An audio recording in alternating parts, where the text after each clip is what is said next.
पहला धमाका, दूसरा धमाका,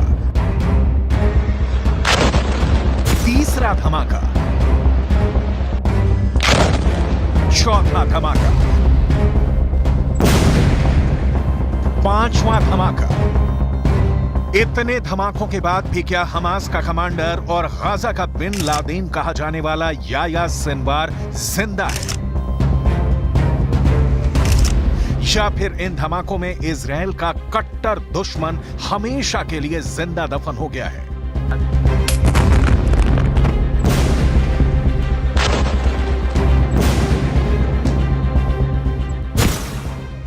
हमास का कमांडर याह्या सिनवार कहां है, कैसा है, किस हाल में है, यह फिलहाल कोई नहीं जानता। उसको शिद्दत से ढूंढने वाला इजराइल भी नहीं जानता कि सिनवार जिंदा है या मर चुका है। वो बस सिनवार की मौत पुख्ता करने के लिए गाजा पर लगातार बम मारे जा रहा है।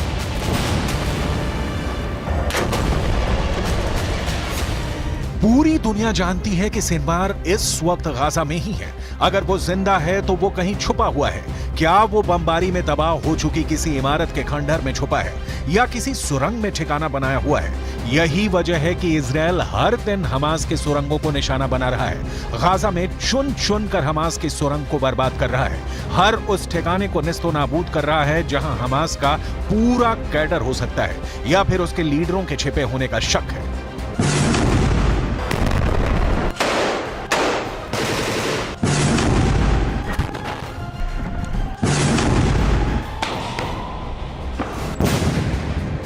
एयर स्ट्राइक, टैंक से बमबारी, सुरंग में घुसकर हमास के लड़ाकों के खिलाफ ऑपरेशन। इन हमलों से एक बात तो साफ है कि इजराइल ने याह्या सिनवार की मौत की गारंटी ले ली है। उसके पास गाजा से निकलने के सारे रास्ते बंद हो चुके हैं। यह नेतन्याहू की कसम है कि सिनवार या तो मारा जाएगा या फिर सरेंडर करेगा, लेकिन गाजा से बचकर नहीं जा पाएगा। यह सेंट्रल गाजा की तस्वीर है। यहां इजराइल की सेना ने हमास की एक और सुरंग पर धावा बोल दिया है। करीब 100 मीटर लंबी इस सुरंग में हमास के लड़ाकों ने जंग का पूरा इंतजाम किया हुआ है। युद्ध लड़ने के लिए साजो सामान तैयार है।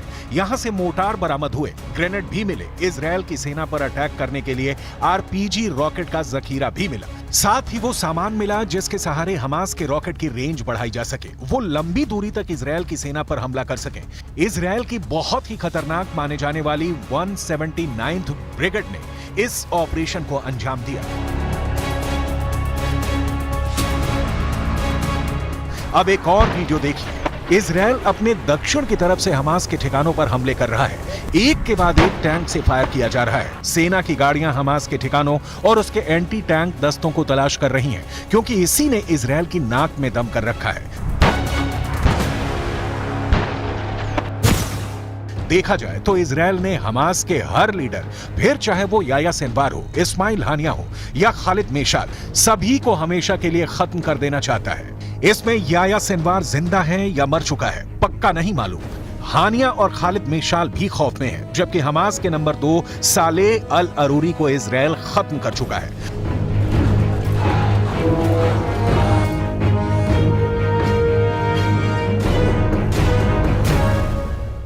वैसे युद्ध के 3 महीने बाद भी इजराइल को वो कामयाबी नहीं मिली है जिसकी उसे उम्मीद थी।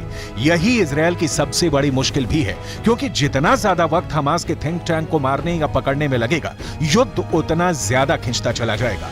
और युद्ध जितना लंबा खिंचेगा, इजराइल को ना सिर्फ आर्थिक मोर्चे पर उतना नुकसान होगा, बल्कि उसकी सेना की साख भी गिरती जाएगी, जो अभी तक इस युद्ध के बड़े टारगेट हासिल नहीं कर पाई है, जबकि उसकी बमबारी में करीब 23,000 लोगों की मौत हो चुकी है।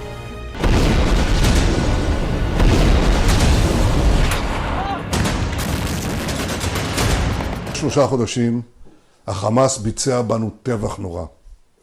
הממשלה בראשותי הנחתה את צה"ל לצאת למלחמה כדי לחסל את החמאס, להשיב את חטופינו ולהבטיח שעזה לא תהיה עוד איום על ישראל. नेतन्याहू ये बिल्कुल भी नहीं चाहते कि उन्हें अब किसी भी तरह का नुकसान हो। वो गाजा में भी फंसे हैं और इजराइल के राजनीतिक हालात के बीच करप्शन के इल्जाम में भी फंसे हैं। लेकिन इजराइल के लिए इस वक्त सबसे ज्यादा जरूरी है हमास की हार, उसके बड़े कमांडर्स की मौत या सरेंडर। जब तक ऐसा नहीं होता तब तक ये लड़ाई चलती रहेगी। इसका अंत कैसे होगा ये फिलहाल कोई नहीं जानता। कई कोशिशों के बाद भी अब तक सुलझ नहीं पाई है। जब तक ये युद्ध चलेगा तब तक हमास के लड़ाकों के साथ गाजा में रह रहे निर्दोष लोग भी मारे जाते रहेंगे। उनकी जिंदगी बद से बदतर होती जाएगी।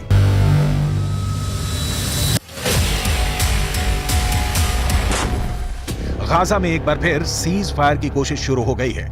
जॉर्डन के किंग अब्दुल्ला ने अमेरिका के विदेश मंत्री एंटनी ब्लिंकन से कहा है कि गाजा में सीज फायर कराया जाए। किंग अब्दुल्ला ने कहा है कि अगर युद्ध जारी रहा तो इसके बहुत बुरे नतीजे देखने को मिलेंगे। गाजा की फिक्र पूरी इंटरनेशनल कम्युनिटी को है। यही वजह है कि सभी अब यही चाहते हैं कि कम से कम इजराइल अपने ऑपरेशन को इस तरह से अंजाम दे कि आम लोग उसकी बमबारी का शिकार न बने। Immer klarer, die israelische Armee muss mehr tun, um Zivilistinnen und Zivilisten in Gaza zu schützen. Sie muss Wege finden, Hamas zu bekämpfen, ohne dass so viele palästinensische Menschen Schaden an Leib und Leben nehmen. Das Leid so vieler unschuldiger Beteiligter kann so nicht weitergehen. अब इस बच्चे को देखिए, Israel की बमबारी के बाद ये एक इमारत के मलबे में दबा हुआ था। आधे घंटे तक वो मलबे में दबा रहा और उसके बाद इसे किसी तरह से जिंदा निकाला गया। इसलिए गाजा तबाही के साथ जिंदगी की उम्मीद भी देख रहा है। हालांकि धमाके और खून खराबे के अलावा गाजा में अब कुछ बचा नहीं है।